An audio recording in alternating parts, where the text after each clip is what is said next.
Hello, Bobby Phillips here. Today I'm going to show you how to conduct the nutrient analysis of your recipe. First, of course, for this project, we're going to be finding 3 regular recipes. You will do a nutrient analysis of one of those recipes. That is the before recipe for the term project. For the next part, you will take those regular recipes, turn them into nutrient-dense versions. Then for that same one recipe, you will do a nutrient analysis of the after. What you're trying to do is demonstrate how much you have improved the nutritional content of that recipe. So the software we're using is on the website choosemyplate.gov. This is free software available to the public, managed by the United States Department of Agriculture, a big multi-billion-dollar part of the government. The USDA maintains a nutrient database of foods. This database has been collected over the course of many years. I believe it started in the 1940s. This is the most extensive database of foods that we have in America, and there are several software programs that can access this data, choosemyplate.gov being one of them that is free. There is quite a bit of additional information on software that will access the USDA database. They are mostly for a fee, and they're honestly a little bit better than this one. But again, this one is free. So if you're employed in another organization where you want to do a nutrient analysis of a menu, I suggest you look at some of those resources. So you're going to go to choosemyplate.gov. You're going to have in front of you your recipe. And again, right now I'm showing you my before recipe. Then you're going to go under the option Track Food and Activity. Realize that this software package began and was intended to be used for people to track their intake of food for the day. Just recently, fall 2013, they added this option, My Recipe, and it's so that people can put in recipes, foods they consume, and find the nutrient content of it. So I know this is a busy screen, but just focus on steps 1, 2, and 3, and it'll simplify it a bit. So I'm going to enter my pumpkin bar recipe, the before, and basically I just start by entering the ingredients. Realize as I go there is some tedious work to be done. You will start by telling the computer what food you're looking for. And what the software is doing is essentially going to a big old file cabinet, a collection of foods, and looking for that one piece of paper that describes the food you're looking for. So I'm looking for large eggs. And in my recipe there are 4. So here I'm simply adding those ingredients to my recipe. So I like to think of it as a collection of papers, and I'm having to tell the computer what papers to retrieve. So my recipe then has a cup and 3/4 of sugar. Now here's where you have to engage with the software a bit. It's not giving me an option. As you can see, I can't just click on 1 3/4 cups of sugar.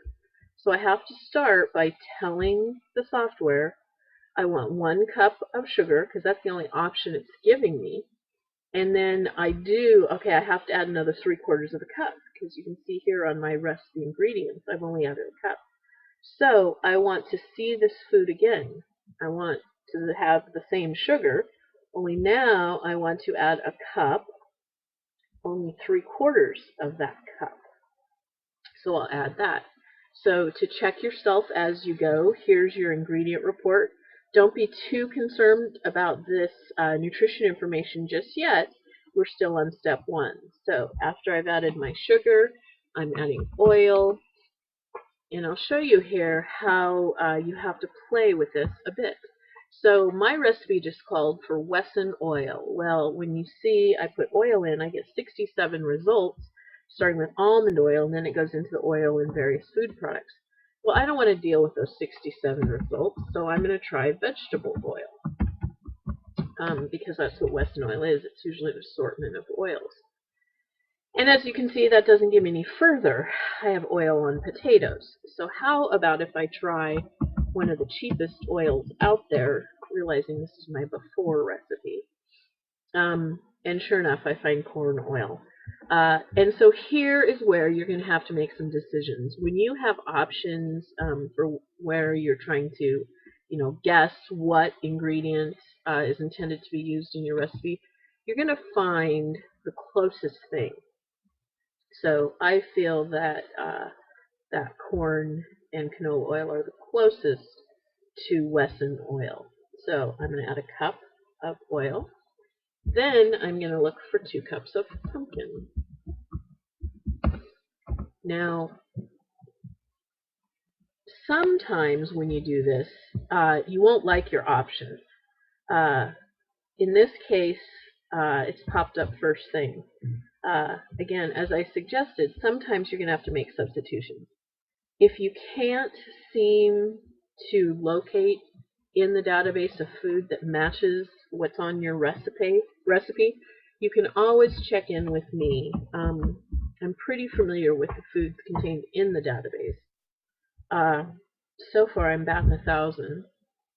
2 cups of flour.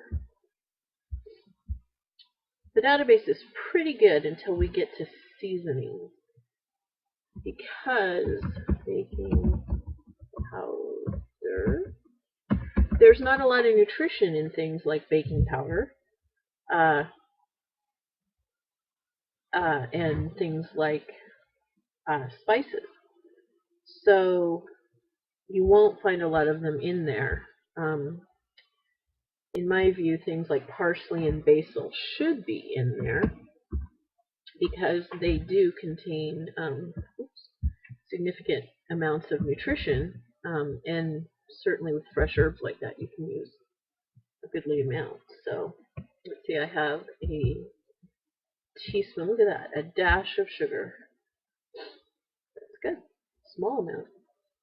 A teaspoon of sugar, or salt, I'm sorry. Then this calls for pumpkin pie spice. Let me show you how it will be limiting in certain spices. So, of course, I wouldn't have pumpkin pie spice in my kitchen because I would just use cinnamon and ginger and nutmeg. But this is an example, in terms of cinnamon, ginger, and nutmeg, the nutrition is going to be the same. And that's the point here. We're trying to get the nutrient breakdown. So what I'm saying, I guess, is substitute for nutrition reasons, for the nutrient analysis, substitute spices if you need to. And, I will be, of course, looking to see that you've substituted appropriately. So, raisins. In my recipe, I used golden raisins. So I put in raisins and I see, okay, they've got normal raisins. Well, I actually used golden raisins. And I'm thinking in my head that maybe regular raisins and golden raisins would have a little bit different nutrient content. So I tried golden raisins, and there's nothing. So I should have just stuck with raisins to begin with. So this is the kind of decisions you're going to have to make and play with the software a bit. So box of raisins, no. A cup of raisins. So the first thing I need to do is check my work. Did I add the right ingredients to the software so that I can instruct the software what I want to be analyzed for nutrient content? So eggs, sugar, having to combine, the oil, the pumpkin, the flour. I'm checking my ingredients before I go further, realizing that editing is an option. I can click on edit, I can remove and start over, editing it again, and so on. So First thing I want to do, after I've got my ingredients in correctly, is I want to save my work. So I have done this recipe for 12 servings. Those are large pumpkin bars. In step 3, I'll simply name my recipe. And right away, I want to save this recipe. So I'm going to save the recipe. And this part gets a little bit confusing. Where is it saved? No, it's not saved on my computer. It's saved on the Super Tracker on ChooseMyPlate.gov. I suggest you do all of this work in one sitting because you're not going to be able to come back and find this again unless you dump it to a Word document or Excel or PDF and you have it for later. For our purposes, I want to show you the first step, though, for the assignment. So you save this recipe. You can save it in a Word document. But before you do that, I suggest you do this.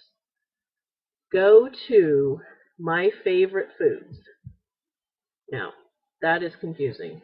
You've put the recipe in under My Recipe.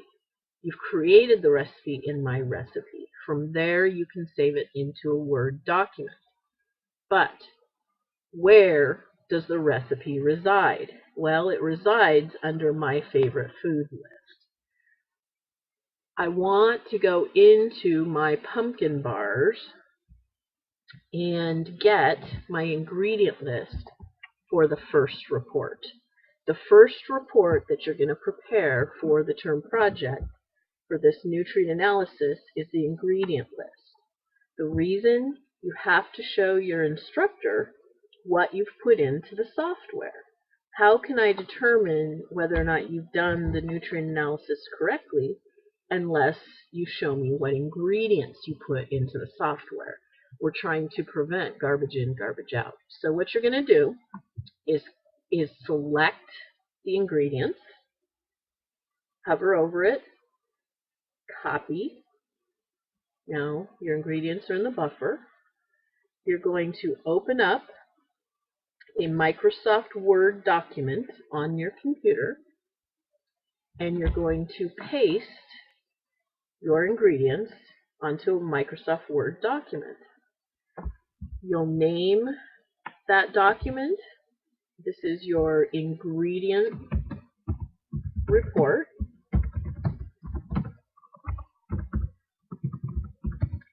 And then file and save it.